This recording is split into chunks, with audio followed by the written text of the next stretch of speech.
بسم اللہ الرحمن الرحیم۔ کہتے ہیں کہ حضرت بہلول دانا رحمۃ اللہ علیہ کے زمانے میں بغداد کے بادشاہ کی دلی تمنا تھی کہ حضرت بہلول دانا رحمۃ اللہ اس سے ملاقات کریں، لیکن آپ رحمۃ اللہ علیہ کبھی بھی بادشاہ کے دربار میں تشریف نہ لے گئے۔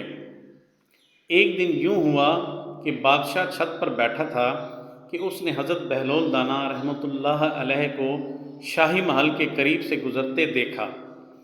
فوراً حکم دیا کہ حضرت بہلول دانا رحمۃ اللہ علیہ کو کمند ڈال کر محل کی چھت پر کھینچ لیا جائے۔ چنانچہ ایسا ہی کیا گیا۔ جب آپ رحمۃ اللہ علیہ بادشاہ کے سامنے پہنچے تو بادشاہ نے پوچھا، یہ فرمائیے آپ اللہ تک کیسے پہنچے؟ فرمایا، جس طرح آپ تک پہنچا۔ بادشاہ نے عرض کی، میں سمجھا نہیں۔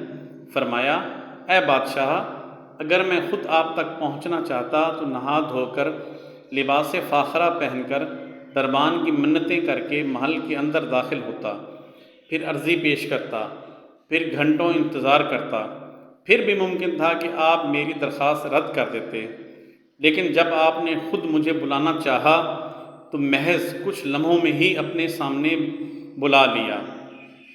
اسی طرح جب اللہ کو اپنے بندے کی کوئی ادا پسند آتی ہے تو اسے لمحوں میں قرب کی وہ منزلیں طے کروا دی جاتی ہیں جو بڑے بڑے عابدوں کے لیے باعث رشک بن جاتی ہیں۔